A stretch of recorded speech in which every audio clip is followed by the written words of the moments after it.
On s'imagine que vous cherchez des beaux long terme, etc. Et là, on a dit pas du tout. Un commerce qui ne fonctionne pas et qui ne marche pas, il baisse le rideau. Vous avez beau avoir un bail de 20 ans, il va vous donner les clés, merci, au revoir, vous n'allez jamais toucher vos 20 ans de loyer.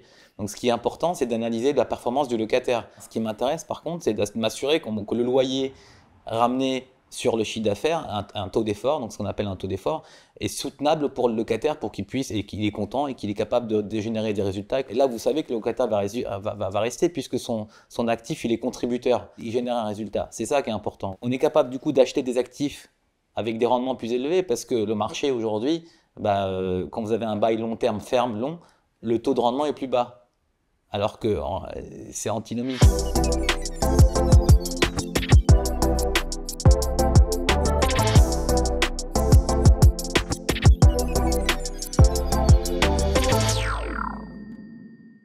Bon, alors je suis ravi d'accueillir Stéphane Besneno, qui est le directeur commercial et associé d'Aroxis. En tout cas, c'est ce qui est écrit sur LinkedIn. C'est exactement ça, Raphaël. Ça va? Génial, on est ravis d'être là et on est ravis de te voir.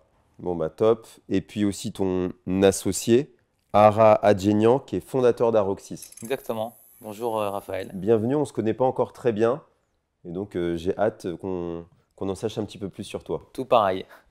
Alors messieurs, vous savez, si vous avez déjà vu mes vidéos, c'est que j'ai une habitude, c'est de faire jurer sur le COMOFI, le Code monétaire et financier. Alors chers messieurs, acceptez-vous de dire la vérité, toute la vérité, et dites je le jure, pardon, parce que les murs ont des oreilles. Je le jure. Je le jure. Parfait.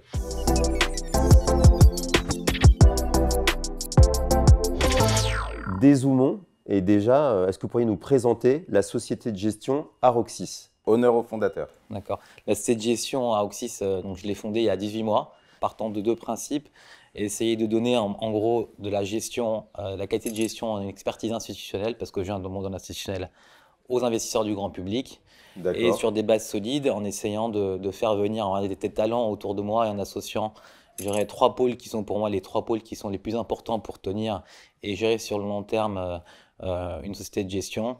Le pôle commercial que Stéphane gère, le pôle d'investissement, un directeur d'investissement qui est associé, et le fund manager, donc le gérant de fonds, qui gère et qui reporte à l'AMF notamment, etc. Donc ces trois directeurs sont aujourd'hui là présents, associés, et ils tirent tous dans le même sens, c'est très important.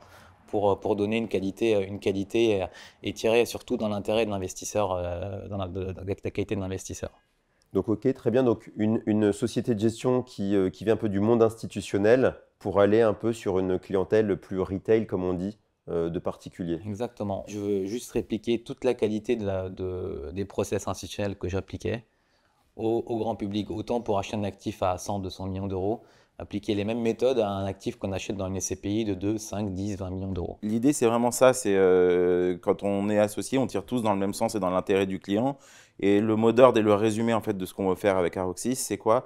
Tout simplement de conjuguer la qualité et la rigueur de gestion institutionnelle sur les process, comme disait très bien Ara, des process d'acquisition ou autres qui sont très précis, et de conjuguer cette rigueur-là avec la flexibilité, la transparence qu'attend un investisseur un peu plus classique, un peu plus grand public, et surtout avec la flexibilité d'un fonds pour pouvoir aussi répondre aux différents objectifs patrimoniaux de nos clients, de nos investisseurs particuliers.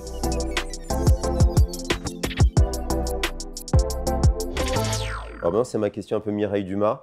Ara, je disais en préambule que on ne se connaissait pas encore très bien, en tout cas pas dans le monde merveilleux de la pierre papier. Est-ce que vous pourriez revenir chacun de vous sur vos parcours respectifs, dès les études, nous ça nous intéresse, et ton parcours professionnel, et vos parcours professionnels? Moi j'ai démarré, je suis un pur produit immobilier, j'ai commencé par une école immobilière, l'ESPI, j'ai commencé et j'ai fait la Sorbonne aussi pour rentrer chez, à l'époque, Cushman, qui récupérait les centres commerciaux qu'on gérait Chez Cushman Wakefield. chez Cushman Wakefield. Donc on gérait les centres commerciaux qu'Unibail ne voulait plus gérer pour compte de tiers. Et j'ai très vite passé chez l'investisseur. Dans une SCPI, en fait, on achetait pour HSBC, pour une SCPI Élysée Pierre et pour HSBC Voilà, Assurance, très connu. un premier investisseur. Deuxième type d'investisseur dans lequel j'étais, c'était un fonds d'investissement qui s'appelait Henderson, qui s'appelle aujourd'hui Newvin. Donc on gérait un portefeuille d'actifs. Je gérais un portefeuille d'actifs et j'achetais. Et j'avais une équipe pour gérer et développer le business plan qu'on avait bâti.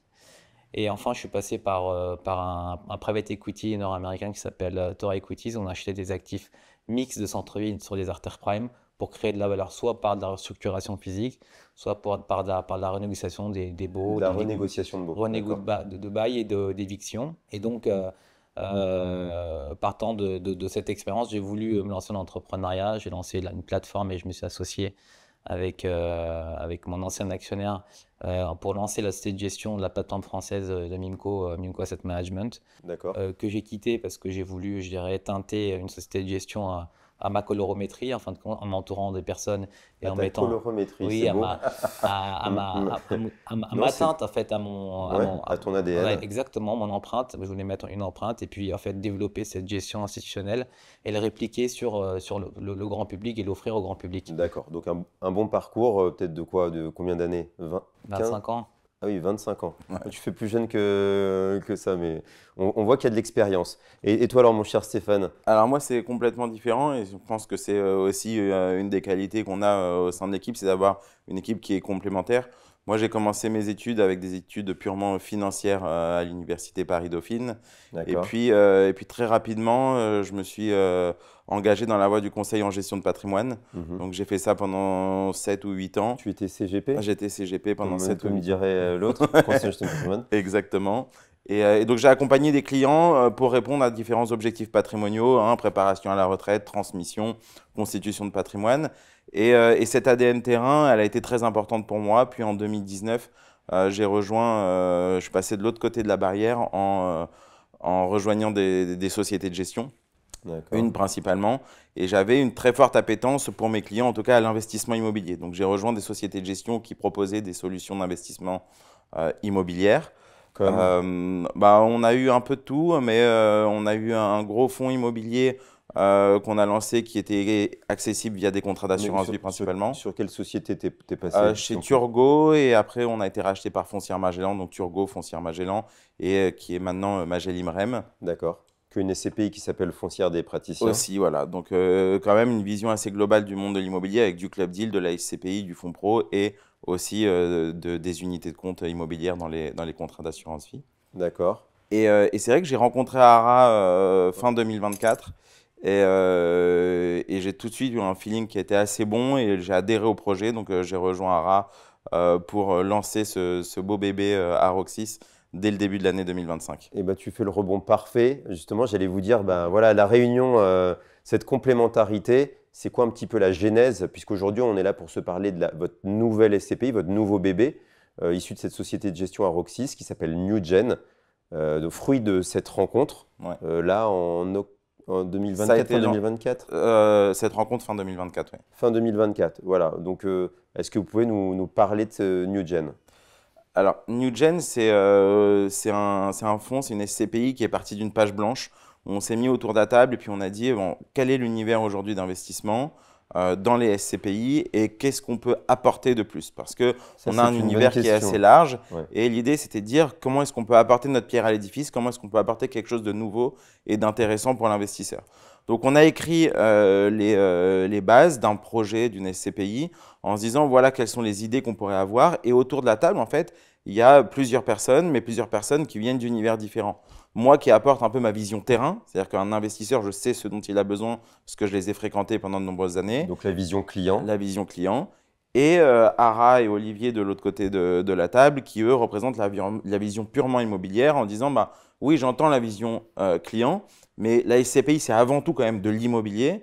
Et il faut qu'on puisse avoir cette flexibilité dans nos acquisitions, dans nos achats, dans nos process. Donc, il va falloir qu'on puisse pouvoir cumuler les deux intérêts. Ok. Donc, on a créé Alors, cette il y avait SCPI. quoi sur cette page blanche? Il y avait plusieurs choses parce que finalement, on a plein d'idées, on regorge d'idées, chacun dit moi je veux faire ci, je veux faire ça, je veux faire ça. Et puis après, il y a un passage qui est un petit peu plus compliqué. Ça s'appelle l'AMF Ça peut-être? s'appelle l'AMF, voilà, c'est de pouvoir faire L'autorité des marchés accepter financiers. l'autorité des marchés financiers en disant bah, voilà quel est notre projet, qu'est-ce que vous acceptez, qu'est-ce que vous n'acceptez pas et sur ce que vous n'acceptez pas, comment est-ce qu'on peut mener des groupes de travail ensemble pour apporter cette nouveauté et toujours dans l'intérêt de l'investisseur. Donc aujourd'hui, on a créé une SCPI avec des caractéristiques qui sont nombreuses pour pouvoir s'adapter à tous les objectifs patrimoniaux. Une des grosses volontés qu'on avait aussi, c'était de pouvoir la rendre éligible à tout le monde. Donc, on a un prix de part qui est bas et accessible dès une part. Donc, on est parti aussi porter dans différentes écoles. Une part pour minimum, Exactement, pour rentrer dans le pour fond. rentrer dans le fond. On est parti porter aussi le projet dans des écoles, dans des universités pour les inciter aussi à commencer l'investissement le plus jeune possible parce que c'est là où on commence à percevoir les fruits. Donc, on a créé une SCPI qui était très flexible. On a encore beaucoup de chantiers de travail avec l'AMF pour pouvoir apporter les dernières pierres à l'édifice. Mais en tout cas, on a une SCPI qui est européenne avec des process, je pense qu'on y reviendra un petit peu plus tard, d'acquisition qui sont très précis et surtout de qualité, avec une allocation européenne aussi, c'est-à-dire qu'on sait déjà quelle sera en projection dans le futur notre allocation, notre exposition à chaque marché européen. À chaque pays, le pourcentage de pays. Exactement. Et ça a été fait sur la base d'une étude de données, de data très précise de la part d'Olivier, notre directeur des investissements, qui ont parlé d'études et à la base un ingénieur, donc qui est toujours ingénieur, mais donc qui aime bien mettre un peu le nez dans le moteur. Et ça, c'est aujourd'hui une des grosses plus-values de la SCPI, c'est de connaître notre exposition, ce qui nous permet au moment où on va acheter de savoir quel budget on va allouer à quel pays et à quel moment il faut l'attaquer. Juste pour bien comprendre, cette SCPI en termes de classe d'actifs, parce que tu as dit qu'elle sera européenne, est-ce que européenne, c'est y compris la France? Est-ce qu'il n'y aura pas de France? Alors, quand on était autour de cette table et cette page blanche, justement, ça a été un des débats.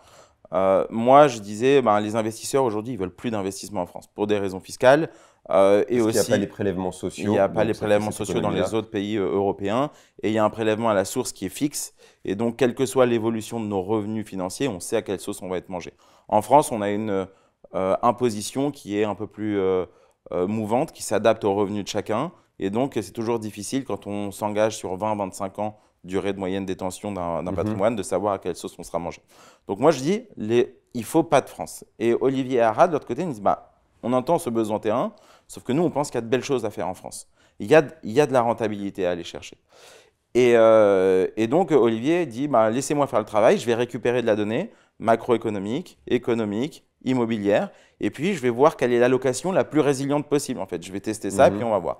Et donc, c'est de là qu'est issue cette allocation géographique, avec 15% de France dans la SCPI, pour répondre à votre question. Et puis, en termes de diversification de typologie d'actifs, là, en revanche, on ne s'interdit rien. On a une appétence sur le commerce, et c'est pour ça que nos 2 premières acquisitions, on y reviendra, sont des commerces.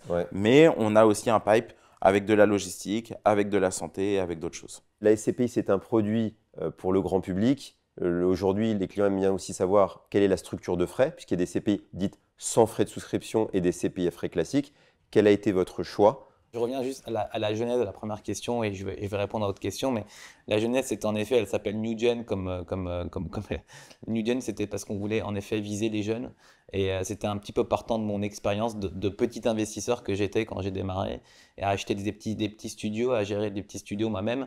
Quand vous voyez l'évolution de l'environnement et de la transition énergétique et toutes les règles qui viennent s'ajouter, aujourd'hui, il faut avoir vraiment des professionnels pour pouvoir appliquer toutes ces règles-là. D'accord. Donc, je trouvais que pour un jeune aujourd'hui qui était même issu du secteur de l'immobilier, si vous voulez se diversifier, rentrer dans sa loi à l'immobilier, franchement, la SCPI, c'est finalement un super vecteur. D'autant plus si vous rentrez dans le marché d'aujourd'hui où les valeurs métriques sont basses, un peu partout en Europe. Et après, en effet, en fonction de la location, j'ajoute le séquençage qui est important, c'est-à-dire que le cycle des pays immobiliers, de chacun des pays européens, en fait, on a choisi en disant, voilà, ce pays-là est reparti plus rapidement que d'autres. Il est déjà trop haut, donc on ne va pas aller dans ce pays-là, européen par exemple. Ou celui-là, on n'y va pas parce que le PIB, il est bas et le PIB du pays. Exactement, le PIB est bas, etc. Donc, ou alors, on ne va pas dans celui-là, par exemple, parce que si on l'achète, on n'est pas sûr d'avoir la liquidité. Vous voyez. Donc, il y a une analyse qui est très poussée qui a été faite. Et pour la structure de frais, pour répondre à votre question, on n'a pas réinventé la roue. Par contre, on a la question sur votre question sur avec frais ou sans frais. Notre SCP aujourd'hui est avec frais, mais on travaille avec l'AMF et c'est ce que Stéphane disait. On est un petit peu sur le devant de la scène et dans le cadre avec les membres de la SPIM, donc l'association des sociétés de gestion, On discute beaucoup à l'AMF pour, je dirais, pour faire avancer ce texte de loi qui vous permet de créer une double catégorie de parts. D'accord. Ok, et donc dans le cadre dès que ce texte de loi sera applicable, il faut qu'il soit applicable, qu'il y ait un décret qui sorte, on pourra développer la SCPI et créer une deuxième catégorie de parts sans frais. D'accord. Donc, mais à l'heure actuelle, c'est une SCPI à frais classiques. Oui, Et les frais, ils sont de combien? Alors aujourd'hui, sur les frais, on a 10% de frais de souscription, 10% de frais de gestion. D'accord. Ça, c'est Très clair. le classique. Je reviens juste sur cette double catégorie de parts. C'est un sujet qui a été très important. L'idée, c'est de pouvoir prouver qu'il y a un intérêt pour les investisseurs, pour que chacun des investisseurs puisse trouver de l'intérêt à investir dans tel ou tel type de part. Ce qui va faire la différence, ça va être l'horizon d'investissement au moment où vous souscrivez à des parts de SCPI. Ok.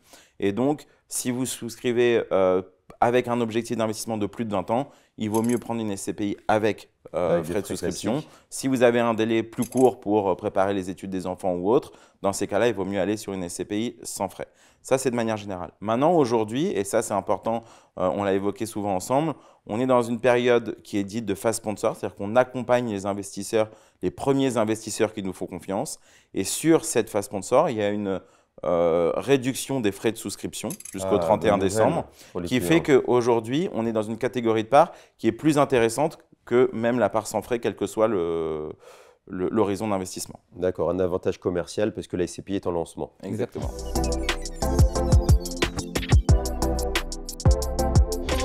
Du coup, bah, la question cash qui intéresse l'investisseur, c'est Pépette, c'est combien ça rapporte. Alors, est-ce que vous avez un objectif de rendement pour 2025 et quel est l'objectif de rendement pour la SCPI en vitesse de croisière? Sur 2025, l'objectif de rendement, le taux de distribution cible long terme, c'est 7%, exactement.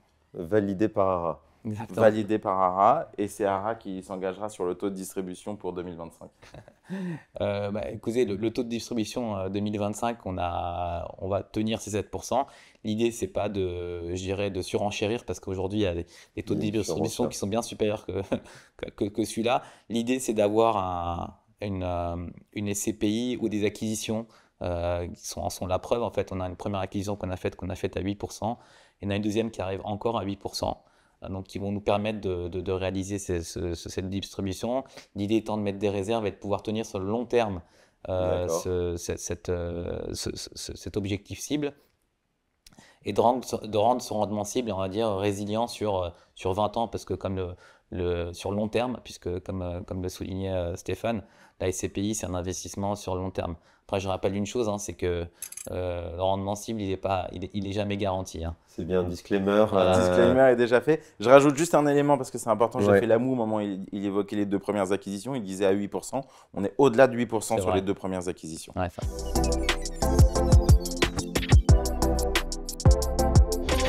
Alors, moi, j'ai une question en vérité. C'est aujourd'hui, il y a quand même pléthore de SCPI sur le marché. Et comment donner envie à un investisseur de se positionner sur NewGen, qui est peut-être très bien, mais Aroxis, c'est une nouvelle société de gestion. La SCPI est en lancement. Comment donner confiance ou quels sont les critères pour se dire on y va, ils sont jeunes, mais on leur fait confiance. On essaye. C'est une excellente question. Tous les comment leur investisseurs nous la posent.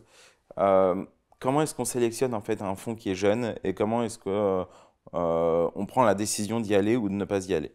Il y a des éléments qui sont parlants et qui ne trompent jamais.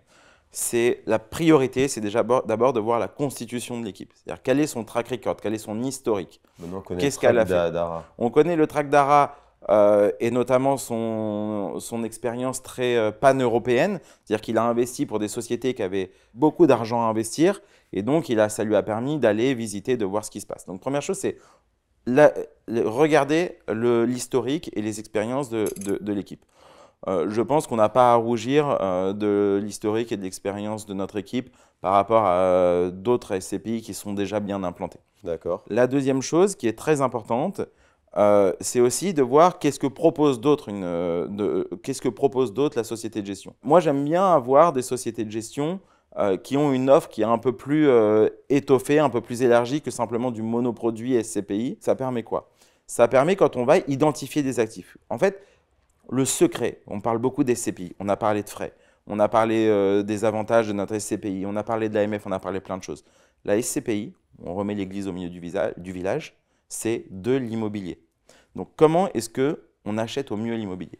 Pour acheter au mieux l'immobilier, il n'y a pas de secret, c'est être implanté auprès des gens qui s'occupent de la vente, auprès des brokers internationaux, auprès des vendeurs institutionnels. Pour le sourcing. C'est ça le secret d'un bon investissement immobilier, en fait, c'est de pouvoir arriver au bon endroit au bon moment. Donc, il faut que les personnes qui vendent puissent vous solliciter. Et en fait, le fait d'être sur plusieurs typologies d'actifs, ça fait qu'on vous sollicite et vous maintenez ce contact avec des investisseurs. Si vous dites, je recherche juste des actifs avec un locataire solide, sur un emplacement prime, qui génère plus de 8% de taux de rendement actuellement, bah, en fait, ils vont vous appeler une fois tous les 6 mois. Si vous lui dites, écoute, propose-moi tout ce que tu as et je serai capable de m'engager parce que je n'ai pas que ma SCPI, j'ai la possibilité d'avoir du club deal, j'ai peut-être un fonds professionnel, j'ai peut-être d'autres fonds à côté. Et bien là, ils vont nous appeler et ça nous permet de maintenir cette relation pour faire quoi? Pour faire en sorte qu'ils pensent à nous dès qu'un actif sort. Donc c'est pour ça que je parlais de ça. Je vais me permettre de vous donner un exemple pour comprendre un petit peu quelle est notre différenciation par rapport à d'autres SCPI. En effet, les SCPI en général aujourd'hui, elles cherchent du rendement long terme, sécurisé, etc. Donc des beaux fermes longs. Donc quand on a commencé à chercher par exemple et à sourcer pour NewGen, on a commencé à solliciter des brokers, donc en pensant par la Hollande. Et une des questions, on cherchait du commerce. Et donc, une des questions des brokers, c'était, évidemment, on s'imagine que vous cherchez des beaux long termes, etc., des beaux fermes longs, etc. Et là, on a dit pas du tout. En commerce, ça n'a aucun sens un beau long terme. Un commerce qui ne fonctionne pas et qui ne marche pas, il baisse le rideau. Vous avez beau avoir un bail de 20 ans, il va vous donner les clés, merci, au revoir, vous n'allez jamais toucher vos 20 ans de loyer. Donc, ce qui est important, c'est d'analyser la performance du locataire. Moi, avoir un beau long, un bail de 20 ans ferme, ça ne me sert à rien. Ce qui m'intéresse, par contre, c'est de m'assurer que le loyer ramené sur le chiffre d'affaires, un taux d'effort, donc ce qu'on appelle un taux d'effort, est soutenable pour le locataire pour qu'il puisse et qu'il est content et qu'il est capable de générer des résultats et que le locataire va rester. Et là, vous savez que le locataire va rester puisque son actif, il est contributeur. Et il génère un résultat. C'est ça qui est important. Vous voyez ce que je veux dire? Et donc là, du coup, on est capable du coup d'acheter des actifs avec des rendements plus élevés parce que le marché aujourd'hui, quand vous avez un bail long terme ferme long, le taux de rendement est plus bas. Alors que c'est antinomique quand vous réfléchissez. Comme je vous disais, l'important c'est que votre locataire il soit capable de payer le loyer. S'il est plus capable, il baisse le rideau. C'est un peu une fausse garantie d'avoir un bail ferme alors que ça fait bien. C'est rassurant pour un investisseur de se dire les locataires sont engagés pour X années. Sur du commerce, à plus forte raison quand on a de l'emplacement prime, c'est une façon de penser qui est un peu plus clivante et qui aussi va, selon nous, dans le sens de l'investisseur. Ça nous permet d'aller chercher des taux de rendement un peu plus élevés et surtout de créer de la valeur aussi sur les actifs immobiliers, puisque quand on renégociera des baux longs, on aura en face de nous, si on a besoin de liquidité, si on a besoin de vendre, des gens qui seront appétents à des baux longs. Et donc, on crée de la valeur sur ces actifs immobiliers. Exactement. Je reviens sur l'histoire du rendement. Vous voulez faire un rendement de 7%, parce qu'aujourd'hui, 7, c'est le nouveau 6. Mais il n'y en a pas quand même beaucoup de sociétés de gestion et de SCPI qui proposent un rendement aussi attractif sur un objectif long terme. Je crois qu'il y a Sophie Dynamique, je crois qu'il y a Wimo et vous. J'en ai peut-être oublié un ou deux, mais je ne pense pas trop. Comment vous allez faire? Est-ce qu'on peut dire que NewGen sera un peu plus risqué? Est-ce qu'on a le droit de dire ça? Alors, quand vous voyez un petit peu les actifs qu'on a achetés, vous avez déjà un début de réponse. On a des actifs qu'on achète dans des villes qui sont de premier ordre, dans des emplacements prime, avec des très bons locataires.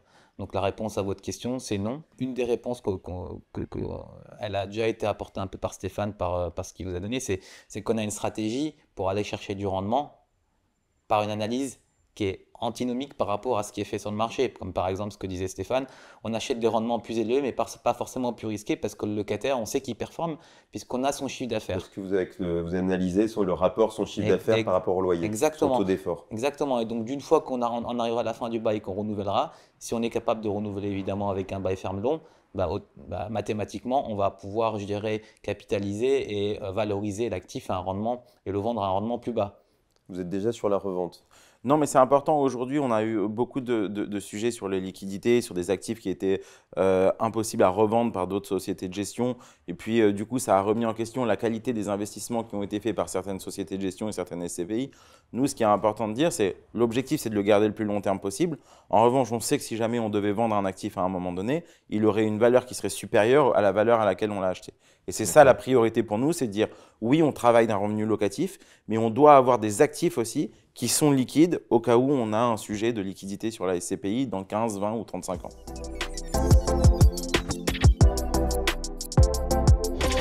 On a fait une ébauche un peu de présentation des actifs. Mais maintenant, c'est ma question sous le capot.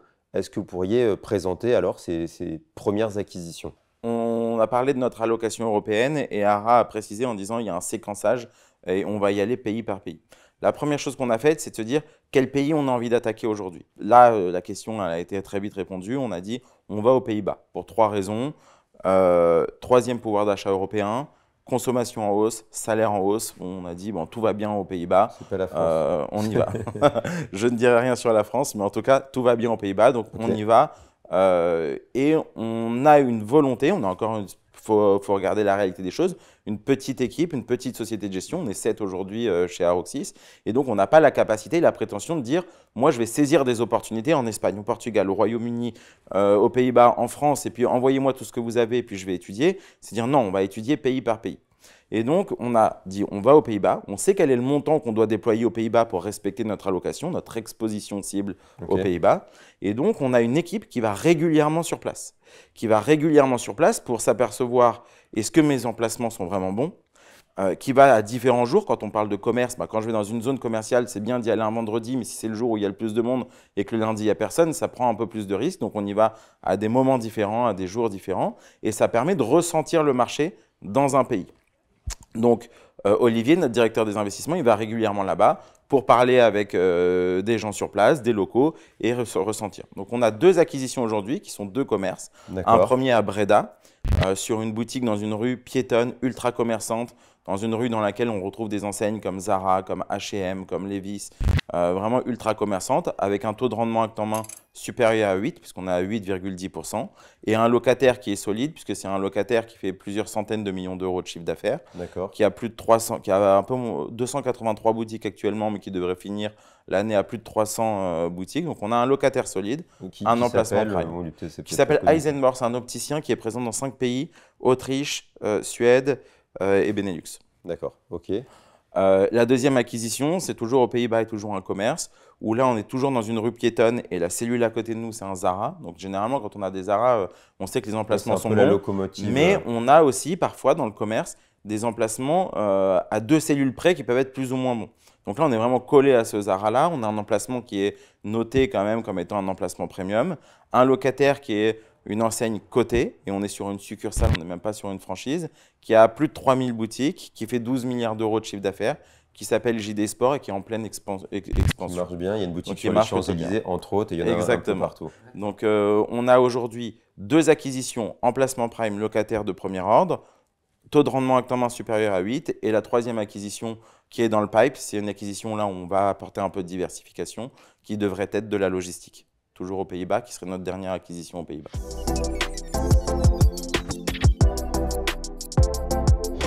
Bah écoutez, messieurs, on a pas mal parlé. Peut-être qu'il serait temps de faire un petit travail pratique. Donc, c'est le dessin. Donc, je ne sais pas qui s'y colle. Stéphane, il y a des enfants qui ont 5 ans. Mais ils sont un peu plus grands, donc je vais le laisser dessiner. Bah toi, ça pourrait être plus précis. Donc là, ça va être un gribouillage. Alors, un gribouillage d'enfants. Si tu devais te représenter la SCPI New-Gen, ouais. Eh ben, ça serait quoi à l'aide de ces stylos? J'ai le droit de différentes couleurs. Tu as les droits de tous les droits. Je vais prendre le bleu, comme l'Europe. C'est beau, comme le Komofi. Aussi. Alors.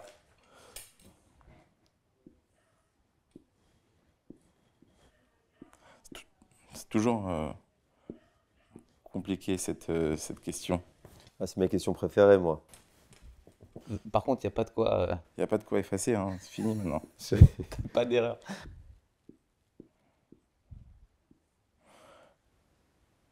Tu sais faire des étoiles, toi?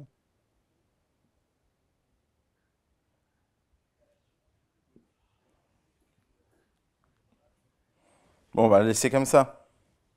C'est plutôt des nuages, ça, non? Ouais, c'est impression. Ce sera des étoiles. On peut montrer? Exceptionnel. Là, on tient quelque chose de grand. Est-ce qu'on voit ce magnifique dessin? Est-ce que tu magnifique peux dessin. présenter ton dessin? Donc là, on a une famille, donc un père et sa fille, D'accord. qui regardent vers le drapeau européen. Je pense que ça représente bien ce qu'on a voulu faire sur la SCPI New Gen, c'est-à-dire avoir une SCPI qui est accessible à tout le monde pour répondre à différents objectifs patrimoniaux, tant aux anciennes générations qu'aux nouvelles générations, comme on le disait, D'accord. Et le prix de Paris sera combien? à 100 €. 100 euros. Et Ok. 95 € en période D'accord. sponsor. Donc Euh, une SCPI accessible. Pardon, Ouais, je t'ai coupé. une SCPI accessible à tout le monde, flexible pour répondre aux différents objectifs qui ne seront pas les mêmes pour un enfant ou pour un senior. D'accord. Et de surfer sur la dynamique européenne et surtout la complémentarité des différents pays européens. Quand on investit en Allemagne, on sait qu'on a une certaine rigueur à avoir. Quand on investit en Espagne, on a cette vivacité et cette capacité à aller négocier. Et voilà. Et donc, cette complémentarité, cette différence de tous les pays européens doivent permettre de répondre aux objectifs d'investissement de toute une famille.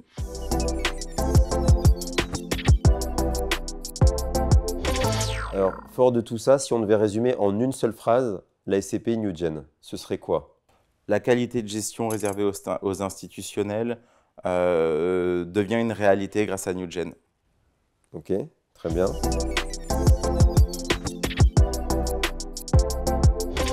Alors maintenant, c'est ma question fair play. On va parler un petit peu des autres, parce qu'il y a un marché qui est assez vaste.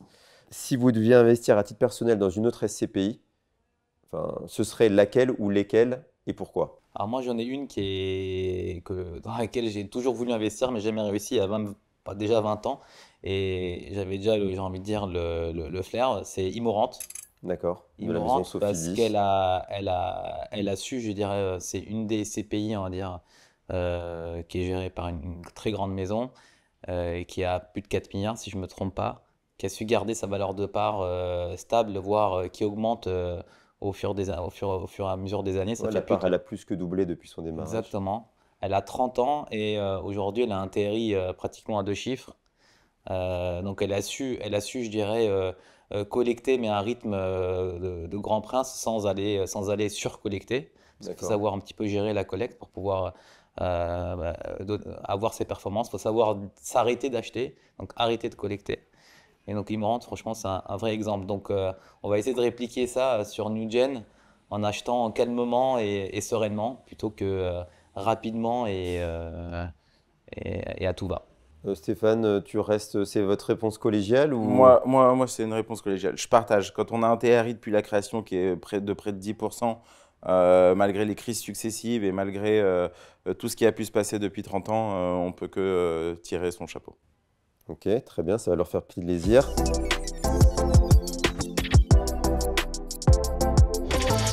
Moi, c'est ma question de business. Stéphane, avant, tu étais salarié, aujourd'hui, tu es associé. C'est quoi tes premiers retours d'expérience d'entrepreneuriat? C'est très agréable de pouvoir faire part de son expérience et apporter un peu sa vision des choses. C'est-à-dire qu'en 15 ans d'expérience professionnelle, on a vu des choses qui ont été très bonnes, on a vu des choses qui étaient moins bonnes. Et de pouvoir aujourd'hui participer aux discussions qui fait que on apporte sa pierre à l'édifice, c'est hyper agréable. Et surtout quand on a la chance d'être écouté et d'être dans un débat quotidien pour pouvoir apporter le meilleur pour nos clients. D'accord. Je vois très bien ce qu'il veut dire. Moi, je viens encore une fois de grandes maisons plutôt anglo-saxonnes. C'est vraiment de là où vient mon ADN, puisque j'ai passé 10 ans chez les anglo-saxons.